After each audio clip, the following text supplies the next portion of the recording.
From, resources और tools. आपके पास ये तीन मेन चीज़ें हैं जिस MCP सर्वर में आप इम्प्लीमेंट कर सकते हैं। टूल्स मैंने बताया था, टूल्स सबसे ज़्यादा यूज़ हो रहे होते हैं। रिसोर्सेज भी आपके पास एक चीज़ है, उसके बाद प्रॉम्प्ट्स भी आपके पास MCP के अंदर एक फीचर है। तो ये तीन चीज़ हमने देखी थी। उसके बाद हमने लास्ट क्लास में ट्रांसपोर्ट का फीचर देखा था। वो क्या था? कितनी तरह की ट्रांसपोर्ट थी इसके अंदर MCP सर्वर में? दो तरह की हमारे पास ट्रांसपोर्ट्स इसमें मौजूद है। पहली कौन सी? STDIO और दूसरी स्ट्रीमेबल HTTP। STDIO कब यूज़ करते हैं? डेवलपमेंट के वक्त STDIO हम यूज़ कर रहे होंगे। स्ट्रीमेबल HTTP कब यूज़ करेंगे?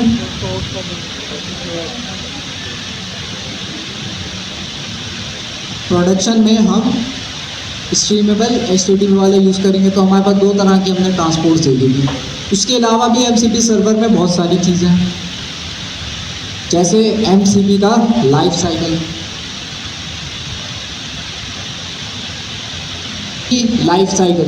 MCP लाइफ साइकिल क्या है? MCP में कैसे रिक्वेस्ट जा रही होती है और रिस्पांस आ रहा होता है, वो हमने देखा था। पूरा वर्कफ्लो हमने समझा था। लेकिन MCP का अकेला अगर हमने लाइफ साइकिल देखना हो तो उसकी डायग्राम है, ये खुल जाए तो मैं आप लोगों को दिखाता हूँ। क्या होता है? क्लाइंट, एक आपके पास होता है MCP क्लाइंट, एक आपके पास होता है MCP सर्वर। इन दोनों के बीच में जो बातचीत होती है वो किस तरह से स्टार्ट होती है? तो ये हमारे पास जो लाइफ साइकिल होता है, ये पूरा एक टॉपिक है छोटा सा। होता क्या है कि क्लाइंट सबसे पहले क्या करता है? MCP सर्वर पे इनिशियलाइज की एक रिक्वेस्ट भेजता है। सर्वर उस इनिशियलाइज की रिक्वेस्ट में क्या करता है? रिस्पॉन्स करता है कि भाई हाँ, इनिशियलाइजेशन ठीक है। ये जो इनिशियलाइज की रिक्वेस्ट होती है, इस दौरान क्या चीज़ इम्प्लीमेंट हो रही होती है? सर्वर जो है वो चेक कर रहा होता है कि मेरी कैपेबिलिटीज़ क्लाइंट के साथ मैच कर रही हैं या नहीं कर रही। टूल्स जो हैं वो मेरे पास क्लाइंट के साथ क्लाइंट में इम्प्लीमेंट हो सकते हैं, क्लाइंट में कॉल हो सकते हैं, नहीं हो सकते। तो ये जो हमारे पास इनिशियलाइजेशन का प्रोसेस होता है, ये बेसिकली MCP सर्वर ये कंफर्म कर रहा होता है कि मैं क्लाइंट के साथ कनेक्ट हो भी सकता हूँ या नहीं कनेक्ट हो सकता हूँ। तो अगर इनिशियलाइज की रिक्वेस्ट सक्सेसफुल हो जाती है तो मतलब अब जो है अगला प्रोसेस स्टार्ट हो सकता है। वो अगला प्रोसेस क्या होगा? क्लाइंट सर्वर को टूल कॉल करने का बोलेगा। तो टूल्स कॉलिंग का जो दूसरा फेज होता है उसके अंदर टूल कॉलिंग होती है। लेकिन टूल कॉलिंग से पहले इनिशियलाइजेशन ज़रूरी है। इनिशियलाइजेशन के अंदर क्लाइंट और सर्वर एक दूसरे से अपनी कैपेबिलिटीज़ एक्सचेंज करते हैं।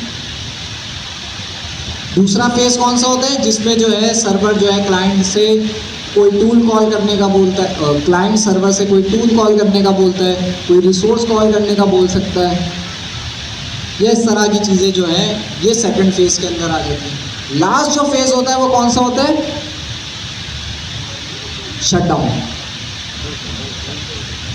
लास्ट जो हमारे पास फेज होता है वो होता है शटडाउन में। शटडाउन में क्या होता है कि जो इनिशियलाइजेशन शुरू में हुई होती है, जब क्लाइंट का काम हो जाता है, टूल कॉल जो उसने करवाने थे वो करवा चुका होता है, तो वो फिर कनेक्शन क्या हो जाता है?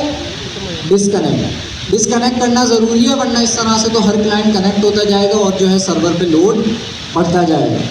तो इसलिए जो है जब काम हो जाता है तो शटडाउन वाला जो लास्ट वाला प्रोसेस है वो होता है। तो ये लाइफ साइकिल होता है। पहले इनिशियलाइजेशन होती है, क्लाइंट और सर्वर के बीच में हैंडशेक होता है। उसके बाद जो है सर्वर और क्लाइंट जो है आपस में टूल कॉल कराना वो कराएगा, रिसोर्स गेट करनी है वो करेगा, जो भी ऑपरेशंस है वो करेंगे।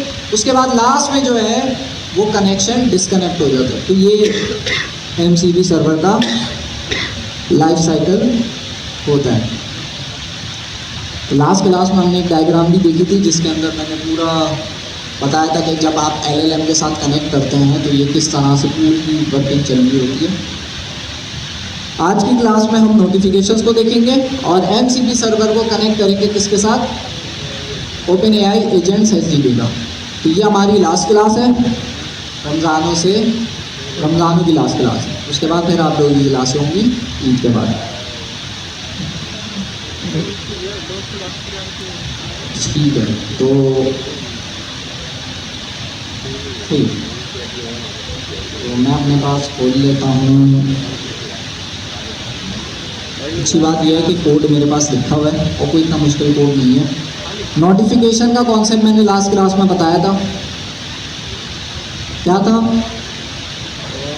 सर्वर रिस्पॉन्स भेजता है। सर्वर जो है वो क्या भेजता है?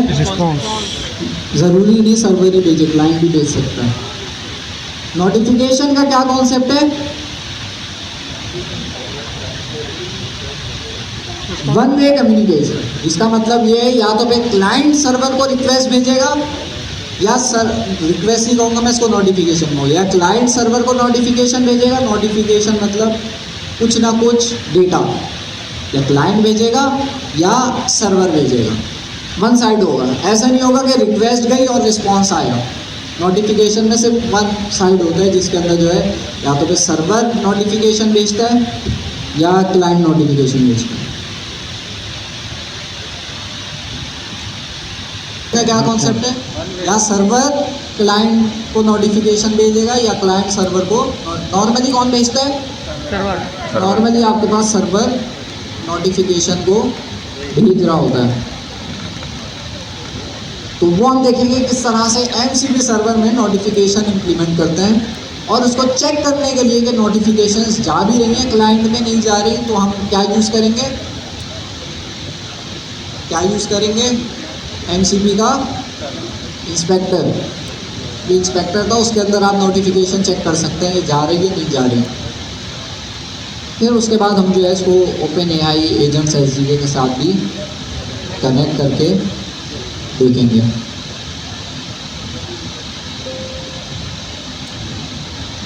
तो नोटिफिकेशंस भी, अच्छा नोटिफिकेशंस की भी डिफरेंट टाइप है एमसीबी सर्वर के अंदर। एक है आपके पास प्रोग्रेस, एक है आपके पास लॉग्स। तो नाम से आपको क्या लग रहा है ये प्रोग्रेस वाली नोटिफिकेशन कौन सी होगी और लॉग्स वाली नोटिफिकेशंस कौन सी होगी? जी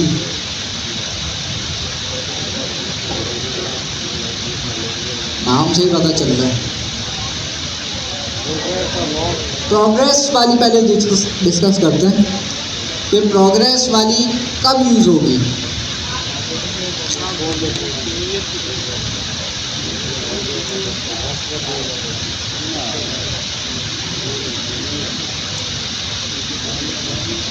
वाली कब यूज होगी?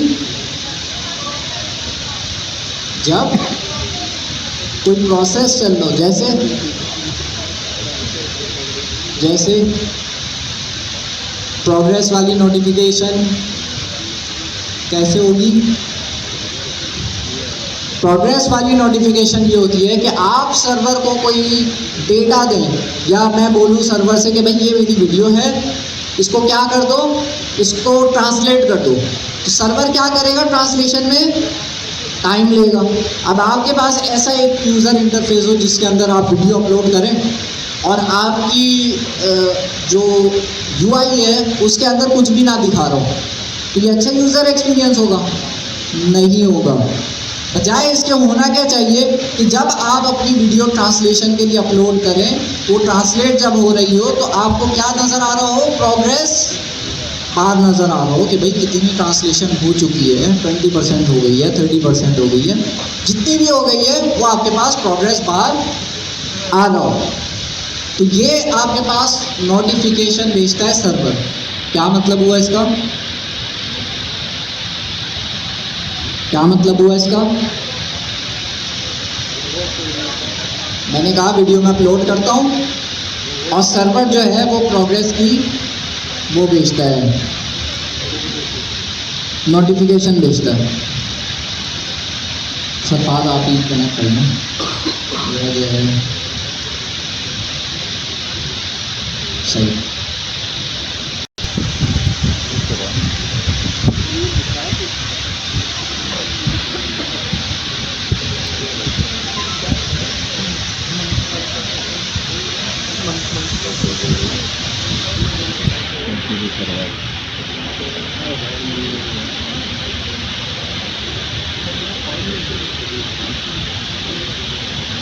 ओके, तो क्या दिखाना था? हाँ, MCP लाइफ साइकिल इमेज, तो इमेज नहीं, MCP लाइफ साइकिल में लिखूंगा कि वेबसाइट खुल जाएगी। लाइफ साइकिल में जैसे ही मैं आऊँगा तो मेरे पास लाइफ साइकिल की एक पिक्चर आ जाएगी। तो वो पिक्चर क्या है? वो पिक्चर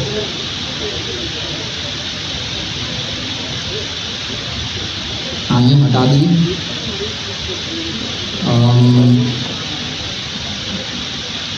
खैर वो गूगल पे भी आ गई थी, मैंने कहा आपको वेबसाइट से ही दिखा दूँ।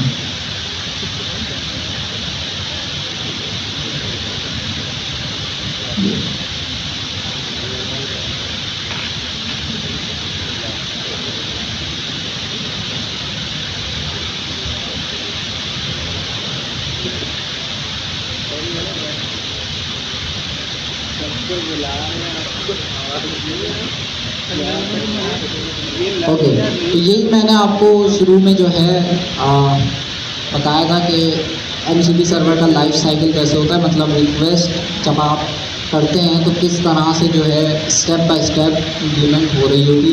पहली रिक्वेस्ट क्या जाती है? इनिशियलाइज की रिक्वेस्ट जाती है, इनिशियलाइज रिक्वेस्ट का रिस्पॉन्स आता है, फिर क्लाइंट क्या करता है? एक नोटिफिकेशन भेजता है सर्वर को कि भाई हाँ सक्सेसफुली इनिशियलाइजेशन हो गई है। तो ये इनिशियलाइज नोटिफिकेशन भी लाजमी ये भेजता है, क्योंकि ये नोटिफिकेशन है तो इसका रिस्पॉन्स आएगा नहीं आएगा। तो पहला फेज़ होता है लाइफ साइकिल के अंदर, ये क्लाइंट है, ये सर्वर है। पहला फेज़ होता है इनिशियलाइजेशन फेज़, दूसरा फेज़ होता है ऑपरेशन फेज़, तीसरा फेज़ होता है शटडाउन फेज़। तो तीनों मैंने आप लोगों को बताया। ऑपरेशन फेज़ के अंदर आप टूल कॉल करवा रहे हैं, कोई नोटिफिकेशन सेंड हो रही है, वो सारी चीज़ें ऑपरेशन वाले फेज़ पे आ रही होती है। शटडाउन में क्या होता है? जो कनेक्शन शुरू में बना होता है इनिशियलाइज करते हुए, वो कनेक्शन क्या होता है? डिसकनेक्ट हो जाता है। तो ये आपके पास MCP लाइफ साइकिल का भी एक छोटा सा टॉपिक था, वो हमने देख लिया। अच्छा, अब मैं आता हूँ अपने लॉग्स की तरफ, और जो है क्या काम हो रहा है हमारे पास। पहले मैं MCP, आप लोगों को भी अब कोडिंग की तो आदत रही नहीं होगी, ऐसा है। अगर क्लॉड एक हफ्ते के लिए डाउन हो जाए तो आप लोग क्या करेंगे? क्वीन कौन बोल रहा है? ओके, क्वीन नहीं यूज़ करना है, क्वीन यूज़ करना है। अच्छा, तो सारे AI अगर एक हफ्ते के लिए डाउन हो जाए तो क्या होगा? ब्लैकआउट हो जाएगा, सारे बैठे हुए हैं। तो ये कौन सी वेबसाइट खोली है मैंने? skills.sh। कितने लोगों को इस वेबसाइट का पता है? क्या बस। तो skills.sh वाली जो वेबसाइट है, ये आपके पास वो वेबसाइट है जहाँ पे आपको दुनिया भर की स्किल्स मिल जाएंगी। हमें कौन सी स्किल चाहिए? MCP सर्वर, क्योंकि MCP सर्वर हम किससे बनवाएंगे? क्लॉड कोड से बनवाएंगे, और बहुत सिंपल सी एग्जाम्पल बनवाएंगे ताकि जो है हमें वो समझ आए। वैसा खुद भी लिख लेंगे, लेकिन अगर कुछ एरर आए तो क्लॉड कोड से फिक्स करवा देंगे। मुझे क्या चीज़ बनवानी है इससे? MCP, याद है MCP बिल्डर। MCP बिल्डर की मेरे पास स्किल आ गई है। इस स्किल को यूज़ करते हुए मैं अगर MCP सर्वर बनवाना चाहूँ तो मैं बनवा सकता हूँ। और ये किससे बनाई है स्किल? एंथ्रोपिक ने बनाई है, जिसका मतलब ये ऑफिशियल स्किल है, और इसके डाउनलोड भी 17,000 है। तो मतलब सही है हमारे पास ये वाली स्किल। इसको यूटिलाइज करते हुए हम कोई सा भी MCP सर्वर बनाना चाहें बना सकते हैं। अब इस स्किल को यूज़ किसके साथ करना है? क्लॉड कोड के साथ करना होगा। तो मैं यहाँ पर आता हूँ, एक प्रोजेक्ट बनाते हैं, बना लें।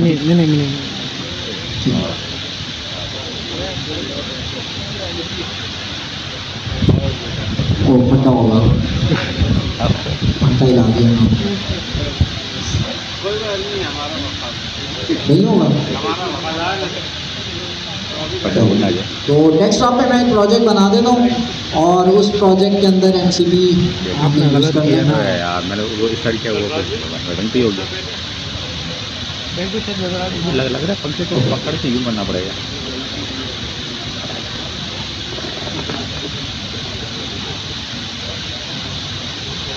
आपने गलत किया ना। हाँ काम है इसको पूरा MCP बनाओ। लर्निंग। मेरे पास क्या था पूरा कल बोला बोले आगे पूरा अपना यार टेम्परेचर इसको बहुत हाई हो रहा है। ये खोलने के बाद हम जो है इसके अंदर सिंपल ये का प्रोजेक्ट इनिशियलाइज करेंगे सबसे पहले। पंखा समझ आ CMD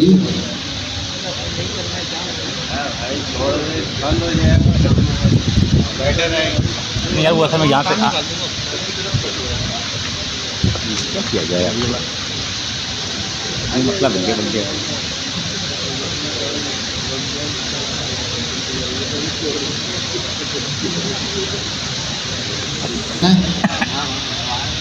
वो तो चल गया पंखा वाला। ये है ना इसमें। हाँ चल रहा वो वाले बंदे ठीक है। तो ये मैंने UV का प्रोजेक्ट इनिशियलाइज कर दिया। उसके बाद क्या करते थे हम, उसके बाद हम MCP का पैकेज इंस्टॉल करेंगे। तो उससे पहले हमने क्या करना होगा, .env की फाइल बनानी होगी। तो UV VENV। तो इससे क्या होगा, हमारा वर्चुअल एनवायरनमेंट इनिशियलाइज हो जाएगा। फिर उसके बाद हम क्या करेंगे, इसको एक्टिवेट कर देंगे। कॉपी पेस्ट, इसको हमने एक्टिवेट कर दिया।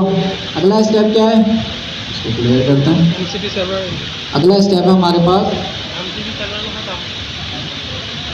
इंस्टॉल करना। क्या इंस्टॉल करना, MCP सर्वर MCP को। तो UV ऐड और क्या पैकेज का नाम था, MCP, और आपके पास इसके साथ CLI वाला पैकेज, ताकि इसमें हमें CLI भी मिल जाए और जो MCP का पैकेज भी इंस्टॉल हो जाए। तो UV ऐड MCP CLI मैंने चलाया।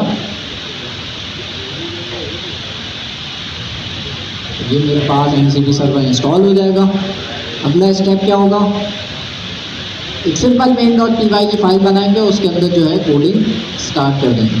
मैं यहाँ पे कोड भी खोल दे रहा हूँ।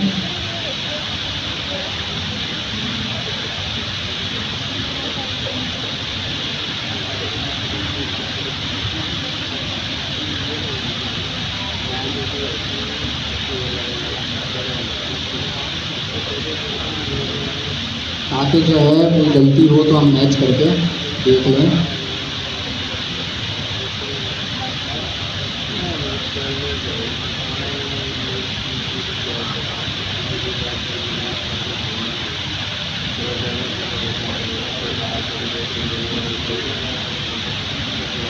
या आज ही जो है सारी बुराइयां आ गई है। कोई घर पे आज छुट्टी करी है किसी ने और घर पे बैठ के दुआएं कर रहा है कि आज की क्लास खत्म हो जाए। बहुत बुराइयां आई हैं। पंखा नहीं आ रहा इस तरह। इसको कर्सर पे बोलिए। तो भाई हमारी इंस्टॉलेशन ये हो जाएगी। हाँ और जो है फिर उसके बाद हम MCP का कोड लिखेंगे। ये कर्सर पे बुलाओ, खोल लेते हैं इसे, कर्सर पे भी खोल लेते हैं।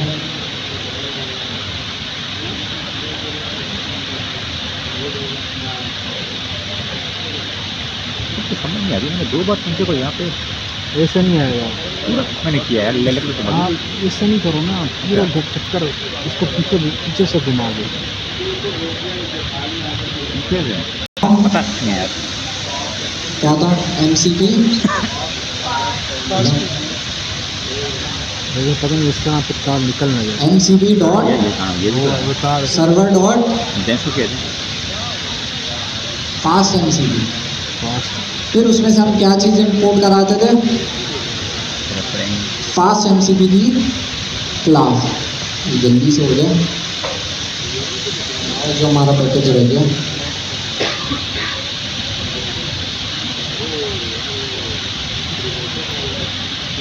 बताइए यार सही बात असल में इसको मैं कर तो नहीं, लेकिन अभी मैं देखो ना, ये कार देख रहा हूँ पीछे कम रह गई, पता चला वो भी निकल गया।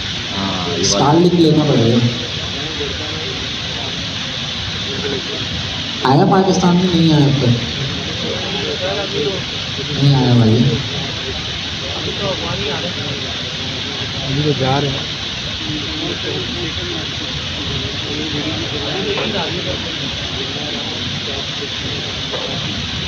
क्या शुरू हो गया? सही है चलो होने वाला है। जो अपन देंगे ये शुगर है बस। ये काम करूँ ये मैं पंखा यहाँ पे लगा क्या जाता है नहीं, फिर मैं नहीं होऊंगा यहाँ पे।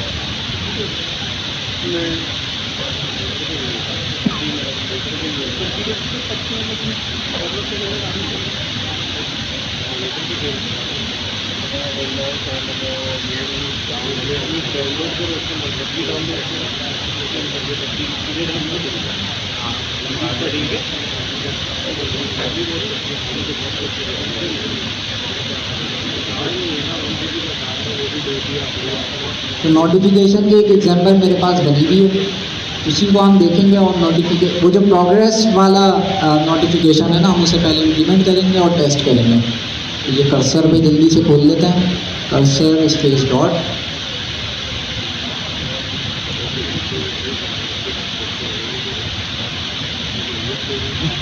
यार तो बंदा ये कर ले उसको अगर मैं नीचे से पकड़े ये जो नीचे आ रहा है पूरा नीचे पकड़ के अगर वहाँ भी यूं खोलना है, जो क्या क्या मतलब यूँ कर लेते हैं।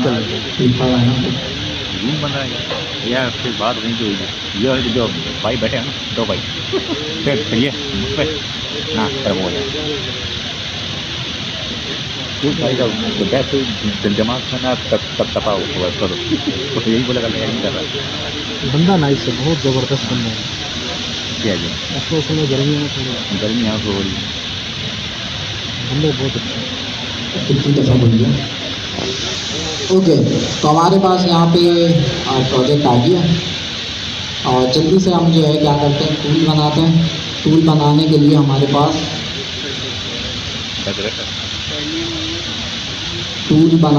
हमारे पास सबसे पहले हमें इंपोर्ट कराना होगा फ्रॉम mcp.server.fastmcp नहीं कर लेना। ओके, इंपोर्ट क्या चीज़ इंपोर्ट कराते हैं इससे, फास्ट mcp, ऐसे ही है।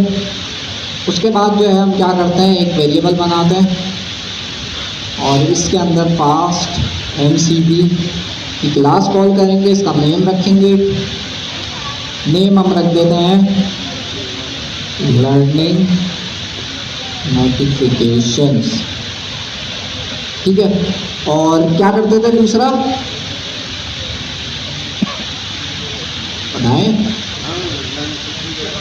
उसके बाद क्या करते थे, स्ट्रीमेबल स्टेटलेस HTTP हम क्या करते थे, ट्रू। यहाँ पे हम ट्रू करेंगे नहीं करेंगे। पहली एग्जांपल में हमने क्या सीखा था कि हम लोग ऐसे करते थे, HTTP stateless equals to true. Stateless और स्टेटफुल का मतलब हमने देखा था, जिसमें जो है स्टेटलेस आपकी जो कंप्यूटर आपकी जो रिक्वेस्ट है उसके बारे में याद रखता है। स्टेटलेस क्या होता है, वो आपकी आपकी जो रिक्वेस्ट है उसके बारे में याद नहीं रखता। तो यहाँ पे मैं ट्रू करूँ इसे फॉल्स करूँ,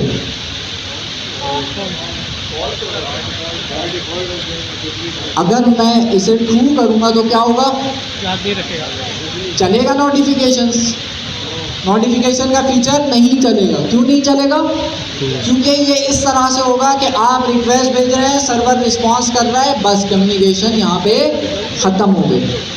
तो जब कम्युनिकेशन हैंडशेक ख़त्म हो जाएगा तो सर्वर नोटिफिकेशंस किसको भेजेगा, नहीं भेजेगा ना।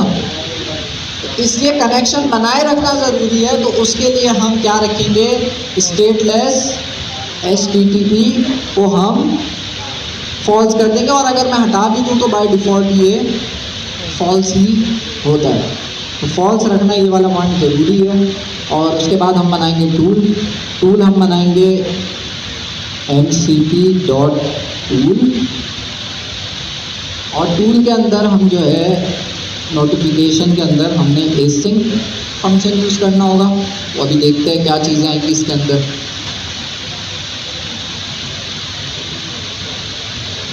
काउंट 2 का हम एक फंक्शन बना रहे हैं जिसके अंदर हम इसको बताएंगे कि भाई कहाँ तक इसने काउंट करना है। बेसिकली होगा ये कि जब हमारा MCP सर्वर कॉल होगा तो हम चाह रहे हैं कि जितनी हम इसको वैल्यू दें, जैसे हम यहाँ पे काउंट बताते हैं, काउंट का एक जो है हम पैरामीटर सेट करते हैं इंटीजर। तो जब भी इस टूल को कोई कॉल करेगा तो उसके अंदर यहाँ पे क्या बताएगा, काउंटर बताएगा कोई ना कोई कि भाई कहाँ तक काउंट करना है।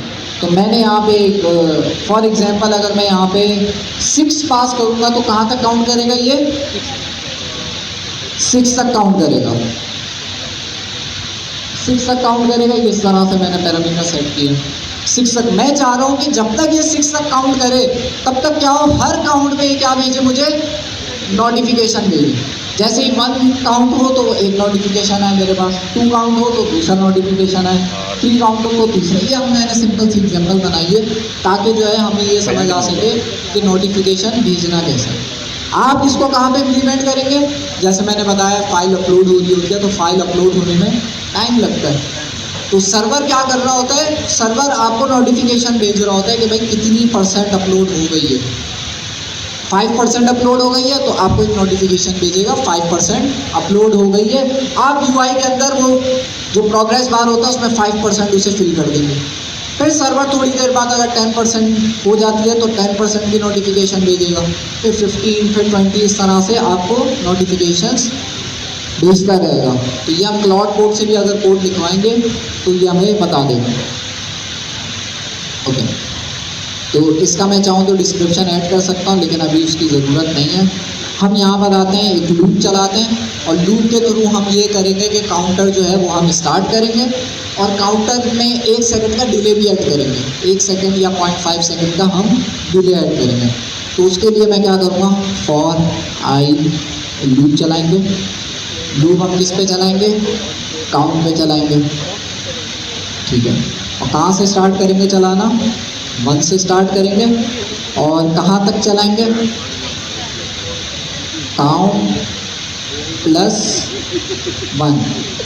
तो ये हर दफ़ा जो है काउंट आपके पास ये काउंट +1 क्यों लिखा है, क्योंकि यहाँ पे अगर मैं 4 लिखता, फॉर एग्जांपल अगर यहाँ पे मैं 4 लिखता तो ये मेरा काउंटर कहाँ से कहाँ तक चलता, 1 से लेके 3 तक, 1 से लेके 3 तक चल रहा। तो इसलिए अगर मैं यहाँ पे काउंट भी डायरेक्ट लिख देता तो नज़र नहीं आ रहा। ओ सॉरी,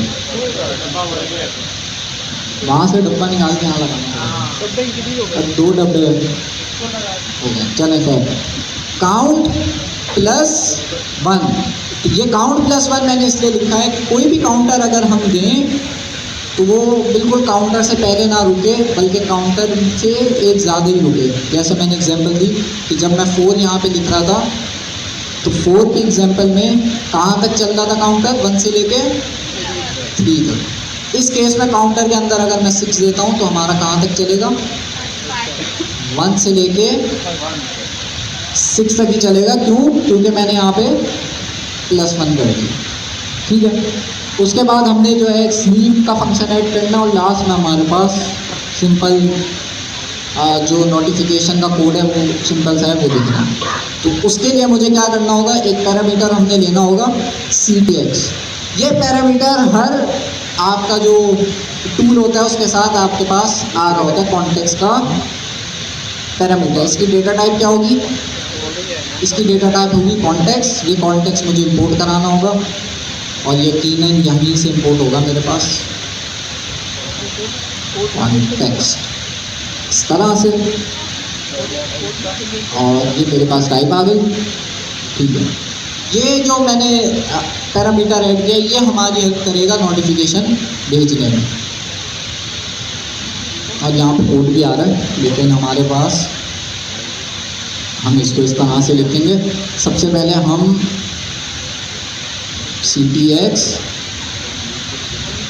CTX डॉट क्या लिखेंगे, CTX डॉट रिपोर्ट। हमारे पास रिपोर्ट का एक फंक्शन है, इसके अंदर CTX के अंदर, ये रिपोर्ट का रिपोर्ट प्रोग्रेस, इसलिए जो है ना इसे देख लेते हैं।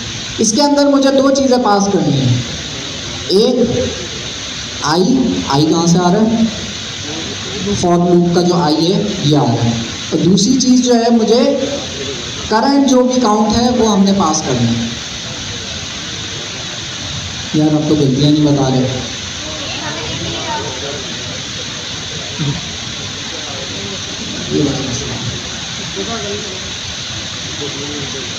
फॉर लूप का इन रह गया था तो वो मैंने लगा दिया, तभी वो एरर भी आ रहा था।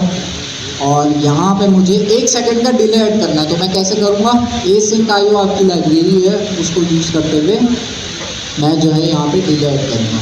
तो डिले ऐड करने के लिए मैं again await async.io dot sleep, और हम स्लीप करेंगे इसे 1 सेकंड के लिए।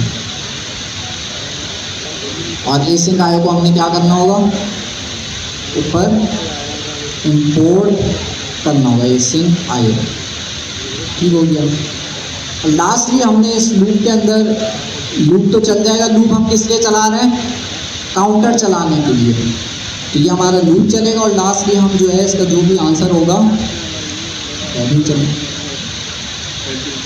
जो भी आंसर होगा वो क्या कर देंगे, रिटर्न कर देंगे। रिटर्न के अंदर मैं कुछ भी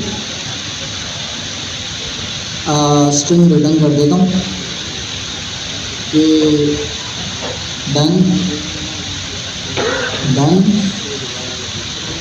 राउटिंग टू, ये स्ट्रिंग कर देते हैं इसे,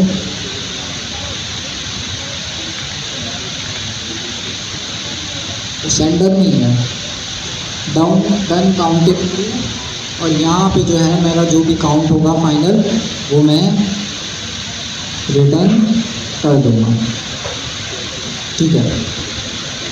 कुछ जल्दी करिए, मैंने 1 सेकंड, कुछ गलती करिए मैंने,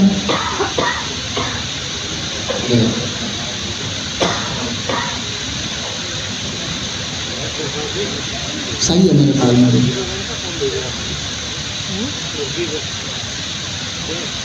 तो कौन सी इसमें नई चीज़ ऐड करी है, कौन सी नई चीज़ सीखी है इसमें, कि सर्वर से क्लाइंट को प्रोग्रेस की नोटिफिकेशन कैसे भेजनी है, और वो सिंपल एक लाइन से भेजनी है। ये क्या है, CTX डॉट रिपोर्ट प्रोग्रेस।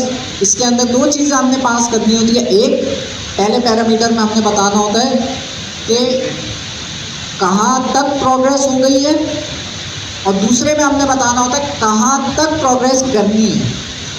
तो फॉर एग्जांपल मैंने यहाँ पे काउंट के अंदर अगर मैंने बोला है कि भाई 6 तक काउंट करना है, अब मेरा जो फंक्शन है मैंने इसको बोला है 6 तक काउंट करना है, तो 6 तक कैसे काउंट करेगा, एक एक करके करेगा ना, 1 2 3 4 इस तरह से काउंट करेगा।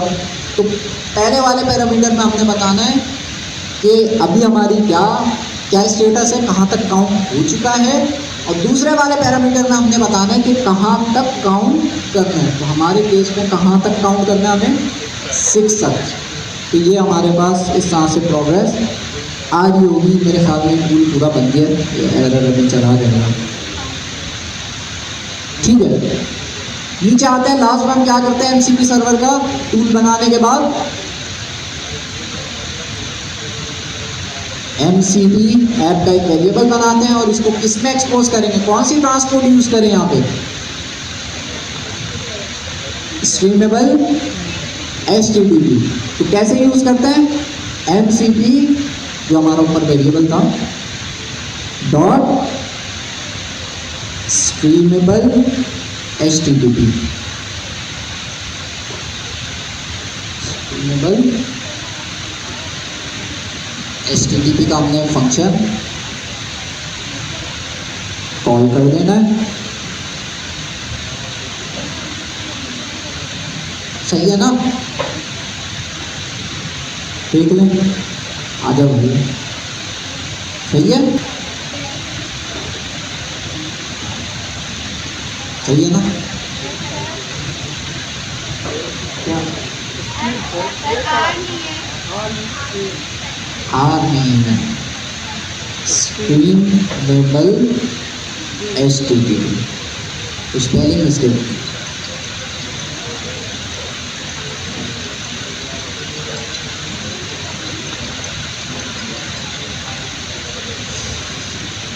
तो ये हमारे पास जो है बन गया है हमारा MCP सर्वर एक टूल के साथ। और अच्छा, इसमें एक और गलती है सिर्फ आदना हाईलाइट की, आप लोग नहीं बता पाए। स्ट्रीमेबल HTTP ऐप, तो ये हमारे पास जो है हमने MCP सर्वर बना दिया। कुछ गलती है इसमें, चेक कर ले रहा हूँ मैं, नहीं सही है। अब इसको चेक करने के लिए मैंने अपने टर्मिनल पे आ रहा है, सबसे पहले अपना MCP सर्वर स्टार्ट करना है। तो उसके लिए UB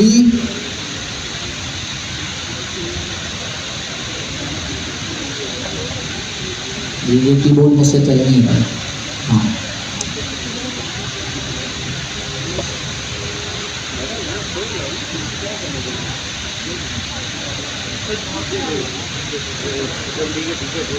UB रन यूनिकॉर्न। अब बीच में भी तो कुछ था, आइफन।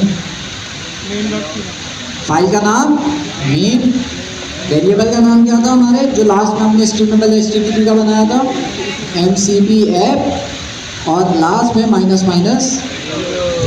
एंटर दबाते हैं, हमारा MCP सर्वर स्टार्ट हो जाएगा। दूसरा हमने क्या चीज़ स्टार्ट करना है, इस नोटिफिकेशन को टेस्ट करने के लिए इंस्पेक्टर की क्या कमांड थी, MCP dev main.py की फाइल का नाम जो भी है main.py वो हम करते हैं। तो MCP dev और फाइल का नाम क्या था, main.py।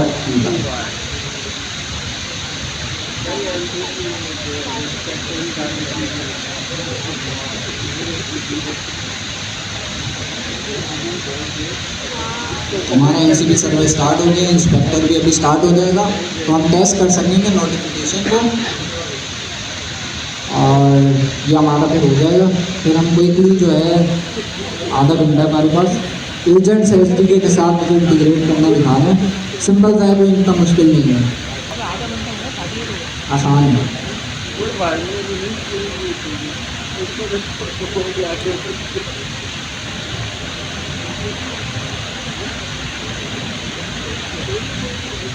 ठीक है, शादी हो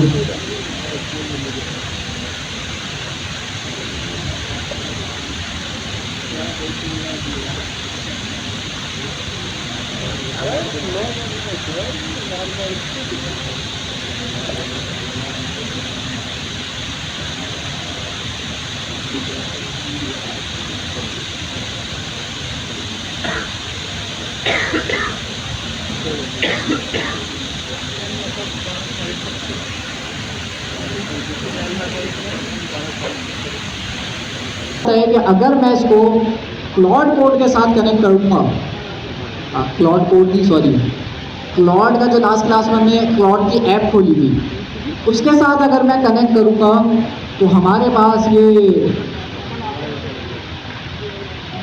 नोटिफिकेशन क्लॉड डेस्कटॉप पे शो होगी नहीं होगी जी। तुक्का ही मारना, आप लोगों ने चेक तो किया नहीं होगा, बताएं। पहले मैं आपको दिखा देता हूँ नोटिफिकेशंस।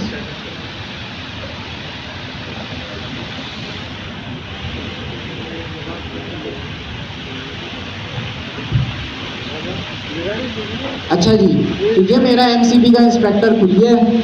इंस्पेक्टर के अंदर जो है मैंने आपको दिखाना है कि इसको छोटा करता है, हम किस में जाएंगे, टूल्स में जाएंगे।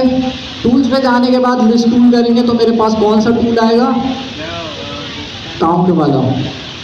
तो काउंट वाला मेरे पास टूल आ गया है, इसको हम सेलेक्ट करेंगे इसको कॉल कराने के लिए, और यहाँ पे हम क्या बताएंगे, काउंट बताएंगे कि भाई कितने तक काउंट करना है।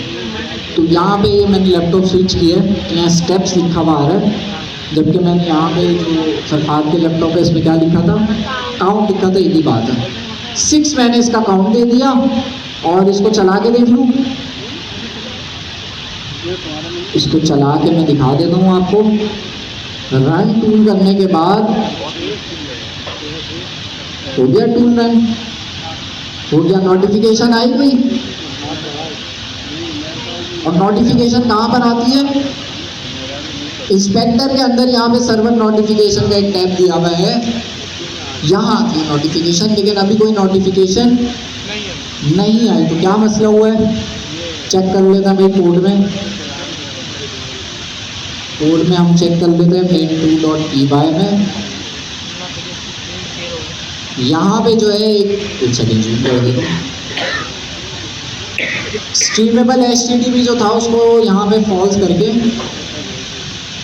चेक कर लेते, क्या पता डिफ़ॉल्ट ट्रू हो रहा हो। Sorry, stateless HTTP। तो क्या था यहाँ पे, स्टेटलेस HTTP को हम कर देते हैं फॉल्स, ताकि जो है ये हमारी स्टेट को याद रखते हैं। सही है, लेट्स सी, रिफ्रेश करते हैं इसको, इंस्पेक्टर को। रिफ्रेश करने के बाद कनेक्ट करना है, कनेक्ट करने के बाद टूल्स में जाना है, लिस्ट टूल पे जाएंगे, काउंट टूल वाले टूल को सिलेक्ट करेंगे, और यहाँ पे मैं आना शुरू हो गई। नोटिफिकेशंस आ रही हैं और आप देख रहे हैं हम नोटिफिकेशन के साथ क्या आ रहा है, प्रोग्रेस आ रही है कि कहाँ तक हमारे पास काउंट हो गया। जैसे अगर मैं चौथा वाला खोलूँ तो चौथे वाले के अंदर मुझे दिखा रहा है कि भाई टोटल 7 तक काउंट करना है। अभी ये कहाँ तक काउंट हो चुका है, चौथे वाले में 4 तक। इसी तरह से मैं ऊपर वाले में आऊँगा तो यहाँ पे बता रहा होगा कि टोटल हमने 7 तक करना है, ये 5 तक हो चुका है। फिर इससे ऊपर वाले में आऊँगा तो टोटल हमने 7 तक करना है, अब तक 6 तक हो चुका है। इसी डेटा की बेस पे मैं क्या शो करा सकता हूँ अपने यूज़र इंटरफेस पे, UI पे नोटिफिकेशन लोडर या प्रोग्रेस बार जो होता है ना, वो शो करा सकता हूँ। तो इस तरह से नोटिफिकेशन इम्प्लीमेंट हो रही होती है। सवाल मेरा ये था कि अगर इन्हीं नोटिफिकेशंस को मैं, मतलब ये जो MCP सर्वर है इसमें मैं नोटिफिकेशन सेंड कर रहा हूँ,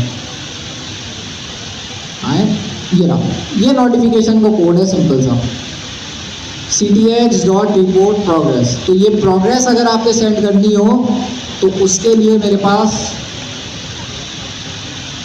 ये रहा, प्रोग्रेस अगर आपने सेंड करनी हो तो आप ये वाला कोड लिखेंगे, ये वाली लाइन लिखेंगे और आपके पास नोटिफिकेशन सेंड होना शुरू हो जाएगी। ये CTX कहाँ से आ रहा है, ये CTX आपके पास आ रहा है पैरामीटर से। बस ये आपने 2 चीज़ें याद रखनी है, इसी CTX की वजह से आप जो है नोटिफिकेशंस भेज रहे हैं।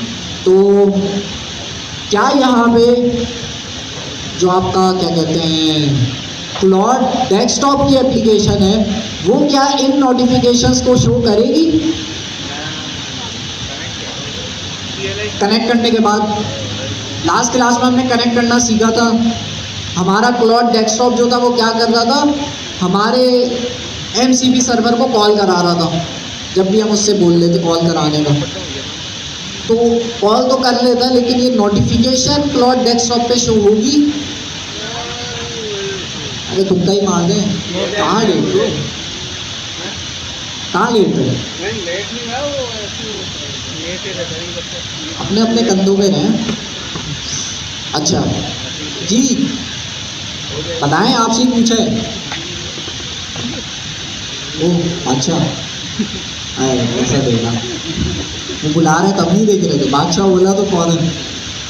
हाँ, तो क्लॉड डेस्कटॉप में नोटिफिकेशंस शो होंगी, ये जो मैंने सेट करी है कनेक्ट करने के बाद,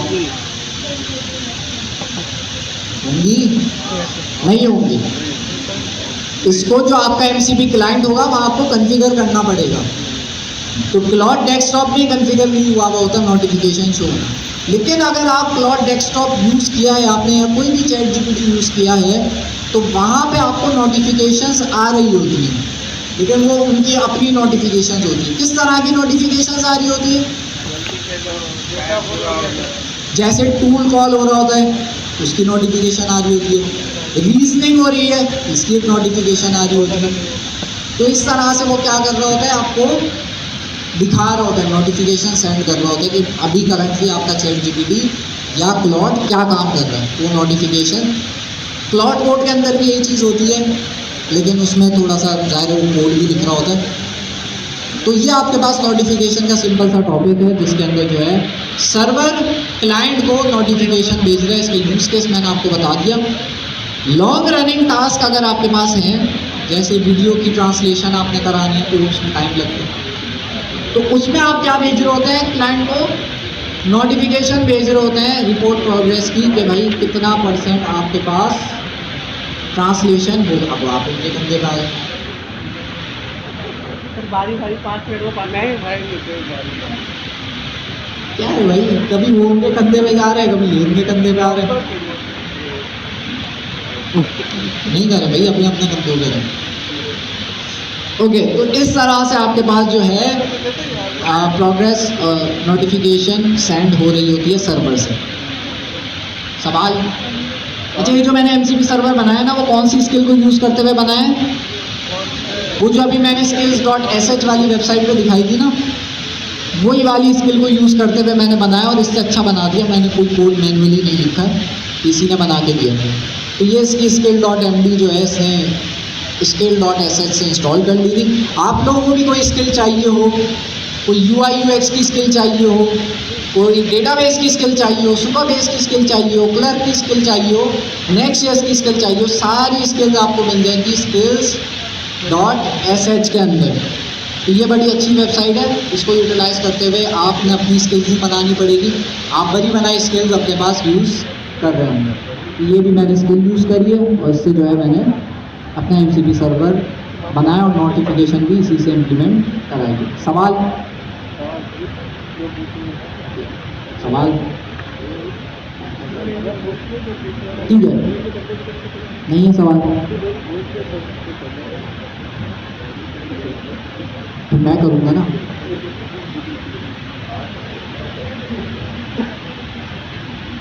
सवाल करने जा रहे हैं बाहर जी, कहाँ जा रहे हैं सवाल करने?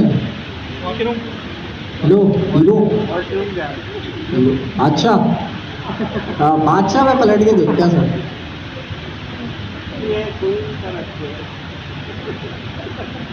उनकी जल्दी नमाज हो जाती है। तो इस तरह से नोटिफिकेशन का अब इसको हमने क्या करना है, यही एमसीपी सर्वर को हमने एजेंट्स एसडीके के साथ कनेक्ट करना है और चला के चेक करना है कि भाई ये कनेक्ट होने के बाद सही चलता है नहीं चलता। तो मेरे पास कोड लिखा हुआ है, उसको हम समझते हैं। लेकिन एक मैंने एक्स्ट्रा टूल बनाया है जो कि है ये वाला गेट यूजर्स का एक टूल बनाया है, क्योंकि वो काउंट वाला जो टूल था वो तो मैंने इसलिए बनाया था कि नोटिफिकेशन का कॉन्सेप्ट मैं समझा सकूँ। बहुत आसान से सर्वर से अगर कोई नोटिफिकेशन भेजनी है क्लाइंट को तो, और रिपोर्ट से रिलेटेड भेजनी है, कोई आपके प्रोग्रेस की इंफॉर्मेशन भेजनी है क्लाइंट को, तो ये वाला सिंपल सा इनका फंक्शन है रिपोर्ट प्रोग्रेस का। इसके थ्रू जो है आप नोटिफिकेशन भेज रहे होंगे। इसमें परसेंटेज का साइन शो नहीं हो सकता जी? परसेंटेज का साइन शो होता है। परसेंटेज का साइन भी वो तो आप कहाँ पे शो कराएंगे? परसेंटेज का साइन क्लाइंट पे। सर्वर का काम है नोटिफिकेशन भेजना, क्लाइंट का काम है उस नोटिफिकेशन की बेस पे प्रोग्रेस बार शो कराना और वो परसेंटेज का साइन शो कराना। तो देखेगा 7 अगर स्टेप्स करने हैं और अब तक 4 स्टेप हो गए हैं तो उसकी परसेंटेज का फॉर्मूला लगेगा और परसेंटेज निकल आएगी कि कितना % हो गया। तो एक और मैंने एमसीपी का टूल बनाया है, इस टूल को मैं यूज़ कराऊंगा किसके साथ? जो आपने एजेंट्स एसडीके पढ़ा था उसके साथ। तो कैसे कनेक्ट करते हैं? बहुत आसान है। ये मैंने एक छोटी सी एग्जांपल बनाई है। गेट यूज़र्स की मेरे पास जो है गेट यूज़र्स का मेरे पास टूल है और इसमें जो है मैं क्या यूज़र्स का डेटा रिटर्न कर रहा हूँ। अब ये डेटा आप डेटाबेस से भी निकाल सकते हैं ये डेटा आप एक्सेल शीट से भी निकाल सकते हैं फेच करके, वो आपकी मर्जी है। मैं सिंपल सा इसको हार्ड कोडेड यहाँ पे डेटा लिख दिया। क्लॉड कोड को मैं बोलता कि भाई डेटाबेस से निकालो, तो वो कोड भी वो लिख देता। तो ये टूल है मेरे पास। अब इस टूल को मैंने क्या करना है, कनेक्ट करना है। अच्छा, ऊपर वाला भी टूल है, लेकिन ये हमारे पास नोटिफिकेशन भी देगा समझने के लिए, लेकिन है दोनों टूल है। मैं आऊँगा एजेंट्स SDK आपने इंस्टॉल करना है। सबसे पहले कैसे इंस्टॉल करते थे, UV ऐड OpenAI -agents। तो ये पैकेज आपने इंस्टॉल करना होता था, जिससे आप OpenAI एजेंट्स SDK का कोड लिख सकते थे। कोड पर आता हूँ मैं सबसे पहले। यहाँ पे मैंने जो है क्या किया हुआ है, आप जगनाएँ कनेक्ट करते हैं अमूमन सब, मैंने यहाँ पे क्या कनेक्ट किया हुआ है, OpenAI API की लगाई हुई है। API की कहाँ से निकाली है, ये मैंने .env की फाइल में स्टोर करके रखी हुई है। तो मेरे पास env की फाइल के अंदर स्टोर है, तो वहाँ से क्या करेगा, ये API की निकाल के यूज़ करेगा। अच्छा, अब हमारे पास है मेन काम। मेन काम से पहले मैं आता हूँ, आपको एजेंट का कोड दिखा देता हूँ। पहले बिल्कुल वही कोड है। अभी MCP का कोड छोड़ दें, नीचे आता है ये एजेंट, वो वैसे ही बन रहा है जैसे आप बनाते थे। नेम, इंस्ट्रक्शन, MCP सर्वर का एक नया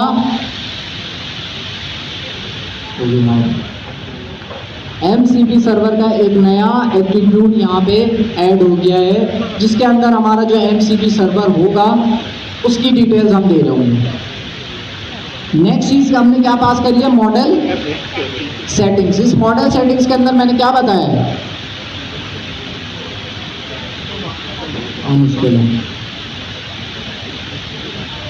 जी। इस मॉडल सेटिंग्स के अंदर मैंने क्या बताया, ये क्विज में आप लोगों ने शायद दिया हो, इसका जवाब क्या बताया कि टूल लाजमी कॉल करना है। तो टूल चॉइस को जब हम रिक्वायर्ड कर देते हैं, तो अब ये कहेगा कि भाई टूल इससे लाजमी कॉल करना ही करना है LLM में।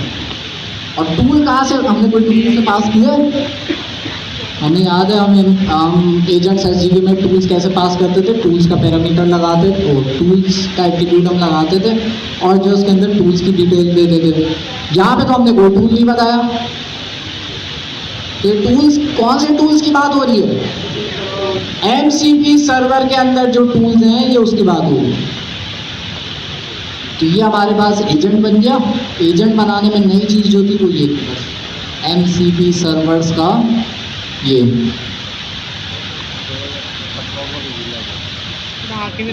आपका एट्रीब्यूट MCP सर्वर की प्रॉपर्टी हमने ऐड कर दी। अच्छा, अभी ऊपर MCP सर्वर का भी कोड देखेंगे, लेकिन बस मैं आपको दिखा रहा हूँ कि एजेंट्स SDK का जो कोड था वो बिल्कुल वैसा का वैसे ही है। runner.run से आप एजेंट्स SDK को स्टार्ट करते थे, अपना जो भी इनपुट होता था वो आप देते थे। मैंने यहाँ पे इनपुट लिख दिया गेट मी यूजर्स डेटा। तो भाई ये क्या करेगा, यूजर्स डेटा जो है आपके पास गेट करके आपको उसका फाइनल आउटपुट प्रिंट करा के दे देगा। तो ये हमारा फ्लो है ओवरऑल। अब इसमें हमने देखना है कि MCP सर्वर को कैसे हमने कनेक्ट किया हुआ है। तो बहुत आसान है, ये इनकी डॉक्यूमेंटेशन से मैंने निकाला है, डॉक्यूमेंटेशन में मौजूद है। डिफरेंट तरीके हैं। अगर आपने कोई अपना MCP सर्वर कनेक्ट करना है, ये हमारा अपना MCP सर्वर है, लोकल OS 8000 पे चल रहा है, और /MCP भी लगाना है, ये इसका URL है। अगर आपने कोई अपना MCP सर्वर कनेक्ट करना है, तो उसका ये तरीक़ेकार होगा कि आप विद के जो कीवर्ड है उससे हम क्या करेंगे, क्लास हमारे पास MCP सर्वर स्ट्रीमेबल HTTP। इस क्लास के अंदर हमने नेम पास करना होता है, नेम कुछ भी रख दें आप अपने सर्वर का। पैराम्स के अंदर हमने क्या चीज़ें पास करनी है, मेन चीज़ है, क्या चीज़ है इसके अंदर, आपके MCP सर्वर का URL। दूसरी चीज़ टाइम आउट कि भाई अगर MCP सर्वर 10 सेकंड तक कनेक्ट नहीं हुआ तो टाइम आउट का एरर दे देगा MCP सर्वर। ये टाइम आउट आप सेट कर सकते हैं। ये क्या आ रहा है, cash list, cash tool list, ये क्या आ रहा है, कैशे दिमाग लगाएं। तो कैश में सेव कर हाँ वो तो पता है कैश कर रहा है, लेकिन क्या कैश कर रहा है? टूल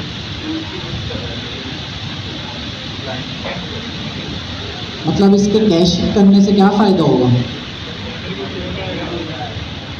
नाम से तो ये पता चल रहा है क्या चीज़ कैश कर रहा है। टूल्स की जो लिस्ट है उसको कैश कर रहा है। हमने जब लास्ट क्लास के अंदर पूरा फ्लो समझा था तो उसके अंदर आपने देखा था कि LLM जो आपका SDK होता है वो सबसे पहले क्या रिक्वेस्ट भेजता है? तमाम टूल्स की लिस्ट की एक रिक्वेस्ट भेजता है। ये हमने लास्ट क्लास में डायग्राम थी उसमें सीखा था। पहले वो टूल्स की पूरी लिस्ट आती है, वो पूरी लिस्ट LLM के पास जाती है और किसके साथ जाती है? यूज़र का जो भी प्रॉम्प्ट होगा उसके साथ। हमारा जो प्रॉम्प्ट अभी हमने देखा था गेट यूजर्स डेटा, वो प्रॉम्प्ट हमारा। तो पूरी MCP की लिस्ट और टूल्स की लिस्ट और हमारा प्रॉम्प्ट किसके पास जाएगा? LLM के पास जाएगा। फिर LLM डिसाइड करता है कि वो जो लिस्ट है उसमें से कौन सा टूल कॉल करवाना है। तो अब मुझे बताएं कि ये जो मैंने कैश टूल लिस्ट क्यों किया है, इससे क्या फ़ायदा होगा? जब भी मैं रिक्वेस्ट भेजूंगा अपने एजेंट्स SDK में, तो ये जो टूल की लिस्ट है वो पहले कहाँ से उठा रहा था? MCP सर्वर से वो कॉल करके मंगवा रहा था। जब मैंने इसको ट्रू कर दिया तो क्या होगा कि एक दफ़ा वो टूल्स की लिस्ट MCP सर्वर से निकाल लेगा और अपने पास उसे कैश कर लेगा। तो कल को कोई दोबारा मैं MCP सर्वर दोबारा मैं अपने एजेंट को चलाता हूँ तो दोबारा वो टूल्स की लिस्ट फैच नहीं करेगा, क्योंकि वो टूल की लिस्ट इसके पास क्या हुई है? कैश हुई है। तो यहाँ पे हमारी रिक्वेस्ट बच जाती है। ऑप्शनल पैरामीटर हैं दोनों, ये ना भी लिखें आपकी मर्जी है। नेक्स्ट रीट्राई अटेम्प्ट्स, तो आपने कितनी दफ़ा अगर कोई MCP सर्वर चलने में फेल हो जाए, कितनी दफ़ा ये अटैम्प्ट करना है, वो आपके पास 3 लिखा हो।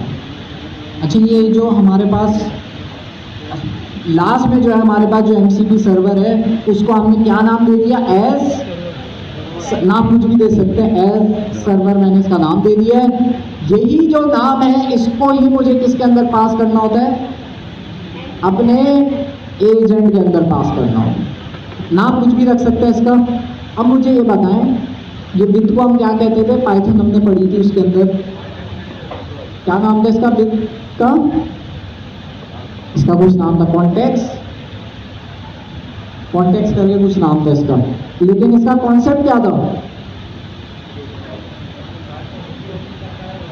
अरे क्या बात है, याद है? विद हमने यूज किया था जब हम पाइथन पढ़ रहे थे, वो फाइल्स के साथ करा था। फाइल ओपन करने में हमने यूज किया था विद को। तो विद उस वक्त क्या करता था? फाइल को ओपन करने में हेल्प करता था, साथ ही साथ जब उसका कोड पूरा चल जाता था तो फाइल को वो क्या करता था? ऑटोमेटिकली क्लोज भी कर देता था। अगर फाइल को क्लोज नहीं करते हम तो क्या होता? वो चलती रहती फाइल्स और आपके सर्वर पे लोड बढ़ता जाता। तो यहाँ पे विद क्या कर रहा है? MCP सर्वर को कनेक्ट कर रहा है। जब कनेक्ट हो जाएगा उसके बाद वो एजेंट को चलाएगा, सारा काम होगा। एजेंट जब फाइनल आउटपुट दे देगा तो MCP सर्वर को ये क्या कर देगा? डिसकनेक्ट भी ऑटोमेटिकली कर देगा। ये विद का यही फायदा है कि कनेक्ट भी आपको करवाता है और डिसकनेक्ट भी ऑटोमेटिकली करा देगा। इसका कुछ कॉन्टेक्स्ट करके नाम था। जल्दी से मैं इसको चलाता हूँ अपने एजेंट को। एजेंट को कैसे चलाते थे? यूबी रन, और हमारी फाइल का नाम क्या है? agents.py। UV run agents.py। जब मैं इसको चलाऊंगा, सॉरी, agent.py, जब मैं इसको चलाऊंगा तो वो होना ये चाहिए कि हमारा LLM जो है वो हमारे MCP सर्वर को कॉल करना चाहिए। क्यों कॉल करना चाहिए? गेट यूजर्स का डेटा लेने के लिए। गेट यूजर्स का हम ये टूल कॉल करवाए ना हमने, तो भाई यूजर्स का डेटा गेट करो, तो इसका डेटा गेट करने के लिए MCP सर्वर कॉल करना चाहिए। लेट्स सी, यस है, आ गया।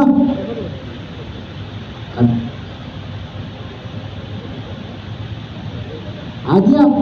अब इससे हमजा की उबैद को मिला के लिख दिया, लेकिन जो है ना डेटा उससे MCP सर्वर से ला के मुझे दे दिया।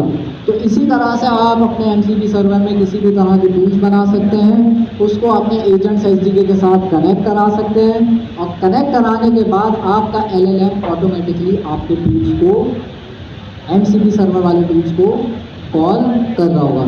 तो हमारे केस में MCP सर्वर हमने बनाया, MCP क्लाइंट जो है वो किससे बनाया?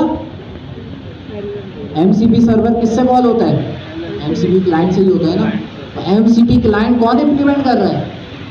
ये जो एजेंट्स SDK है, ये जो आपके पास क्लास है, ये जो आपके पास एजेंट्स SDK के अंदर उन्होंने हमें क्लास दी हुई है MCP सर्वर स्ट्रीमेबल HTTP।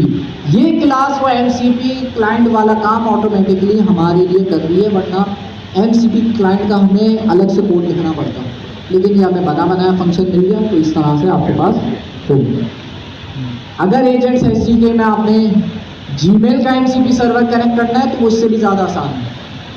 फेसबुक तो मैं कंफर्म, कैलेंडर का आपने MCP सर्वर कनेक्ट करना है वो भी आसान है। ये सारी इंफॉर्मेशन आपको कहाँ से मिलेगी, और ये वाला कोड भी कहाँ से मिल जाएगा? कहाँ से मिलेगा? Class contact. ये इनकी ऑफिशियल डॉक्यूमेंटेशन में OpenAI एजेंट्स SDK की जो ऑफिशियल डॉक्यूमेंटेशन है, वहाँ पे इन्होंने ये कोड भी दिया हुआ है, और ये भी बताया कि Gmail को कनेक्ट करना है तो वो कैसे करना है। यहाँ MCP का एक टॉपिक है, हाँ भाई, मॉडल कॉन्टेक्स्ट प्रोटोकॉल ये रहा, और इसके अंदर आपको डिफरेंट तरीके बताए गए हैं कि आपने कौन कौन से MCP सर्वर कनेक्ट आप कर सकते हैं। तो ये कुछ कॉन्फ़िगरेशंस है, इसको छोड़े नीचे आए। होस्टेड MCP सर्वर कौन से हो सकते हैं? जैसे Git MCP है, उसका अगर आपने कनेक्ट करना है तो उसके लिए आपने विद का कीवर्ड लगाने की ज़रूरत नहीं पड़ेगी। आप सिंपल यहाँ पे होस्टेड MCP टूल की क्लास कॉल करेंगे, और जो भी आपका MCP सर्वर है उसकी डिटेल पास कर देंगे। यहाँ पे Git का MCP सर्वर यूज हो रहा है, तो देखें ये तो और आसान हो गया। अगर आपने अपना MCP सर्वर कनेक्ट करना है तो उसका तरीका भी नीचे दिया हुआ है, जो अभी अभी हमने प्रैक्टिकल भी किया है, ये वाला। अगर आपने लोकल स्ट्रीमेबल HTTP को चलाना है तो वो तरीका भी इन्होंने दिया हुआ है। तो इस तरह से आपका जो है MCP सर्वर एजेंट्स SDK के साथ यूज हो सकता है। सवाल?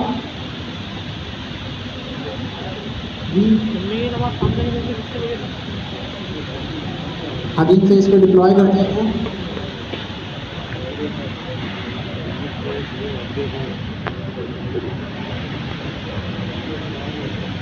इनका सवाल ये है कि जब हम हबीब फेस पे डिप्लॉय करेंगे तो MCP अलग से डिप्लॉय होगा या इसी के साथ होगा? तो उसका जवाब क्या था? अलग से डिप्लॉय होगा। और अगर आपने MCP सर्वर लोकली टेस्ट भी करना है तो मेक श्योर करना कि पहले MCP सर्वर आपका चल रहा हो। अगर ये चल नहीं रहा होगा MCP सर्वर तो ये एजेंट्स कॉल किसको करेगा? MCP सर्वर को अलग से आपने डिप्लॉय करना है। डिप्लॉय आप वहाँ हबीब फेस पे करें, एक स्पेस पे वो कर दें MCP सर्वर, एक स्पेस पे आप एजेंट्स SDK फास्ट API के साथ जो है वो कर दें। तो दो स्पेसेस आप बना के कर दें और उनको आपस में कनेक्ट कर दें। तो इस तरह से आज का भाई हमारा टॉपिक था, और आज हमारी आखिरी क्लास थी रमज़ानों की।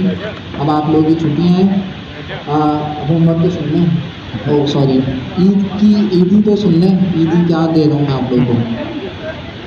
हैकाथॉन 0 आप लोगों ने बनाना है। हैकाथॉन 0 आप लोगों का है, और उसकी डिटेल्स भेजती हैं। उसको बनाने के बाद आपने नई चीज़ पे फोकस करना है, वो है क्लॉड कोवर। और इतना आसान है क्लॉड कोवर। क्लॉड क्या नाम है उसका? क्लॉड कोवर की नाम है? नहीं, कोवर की बात नहीं कर रहा मैं, क्लॉड का जो नया है ओपन क्लॉ आपने जो है ईद से पहले इम्प्लीमेंट करना है, क्योंकि अब आपने इन फ्यूचर जो काम करना होगा फ्रीलांस या जो भी आप सर्विसेज देंगे वो आप डिजिटल एम्प्लॉय ही उसको दिमाग में रखते हुए इसे इम्प्लीमेंट करें। ठीक है, थैंक यू सो मच। इंशाल्लाह अगली क्लास में मुलाकात होगी ईद के बाद।